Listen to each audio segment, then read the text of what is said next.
Hello mga kayamanin, meron tayong customer dito, Sniper version 2. Yan. So, ang issue nito, meron siyang check engine. Okay. Kita ninyo, meron siyang check engine. So, kapag pinatay natin yan, hindi yan mawawala. Siyempre. So, kapag yun mo, hindi siya mawawala.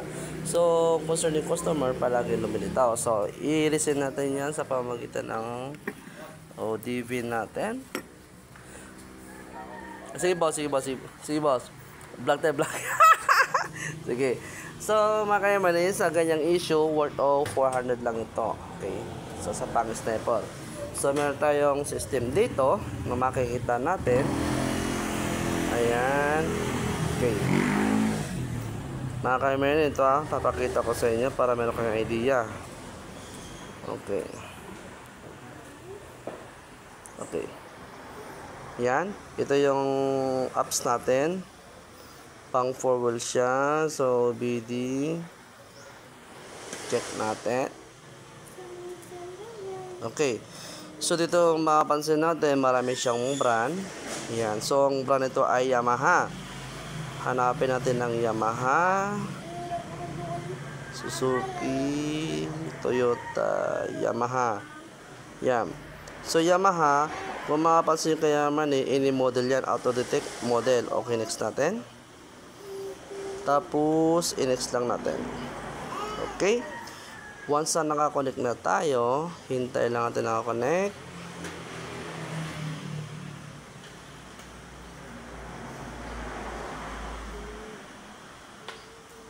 Okay.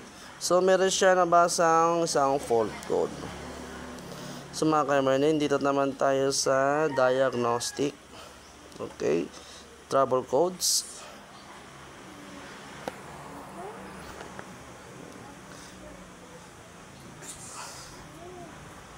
Okay, meron siyang trouble codes. So, hayaan natin trouble codes na yun. I-reset na natin.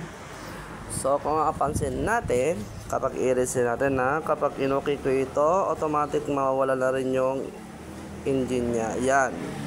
So, sabi dito, the cover code successfully delete. Okay lang natin yung kayamanin.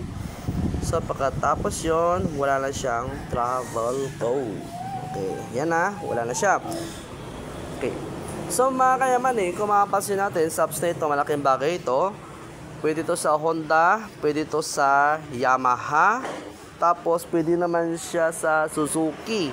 Yon, pwede siya Suzuki, depende lang dito sa OBD adapter natin. So ito, nakakuha po ito sa online, nasa 300 to 200. Yan, tapos ito naman, ito medyo mahal, nasa 300 plus. So yung mga kayamanin, contain share lamang sa lahat ng mga FI unit para hindi na kayo mamblema sa iyong mga unit. Okay, God bless.